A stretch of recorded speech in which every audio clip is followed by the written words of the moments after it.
ಭಾರತೀಯ ಜನತಾ ಪಕ್ಷದ ಉಜಿರೆ ಗ್ರಾಮದ ಕುಟುಂಬ ಮಿಲನ ಕಾರ್ಯಕ್ರಮ ಉಜಿರೆಯ ಅಜ್ಜರಕಲ್ಲು ಮೈದಾನದಲ್ಲಿ ನಡೆಯಿತು. ಉಜಿರೆ ಶ್ರೀ ಜನಾರ್ದನ ಸ್ವಾಮಿ ದೇವಸ್ಥಾನದಿಂದ ಅಜ್ಜರಕಲ್ಲು ಮೈದಾನದವರೆಗೆ ಮೆರವಣಿಗೆ ಸಾಗಿ ನಂತರ ಉಜಿರೆ ಗ್ರಾಮ ಪಂಚಾಯತ್ ವ್ಯಾಪ್ತಿಯ ಭಾರತೀಯ ಜನತಾ ಪಕ್ಷದ ಕುಟುಂಬ ಮಿಲನ ನಡೆಯಿತು.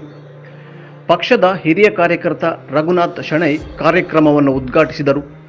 ನಂತರ ಭಾರತಾಂಬೆಯ ಭಾವಚಿತ್ರಕ್ಕೆ ಪುಷ್ಪಾರ್ಚನೆ ಮಾಡಿದರು.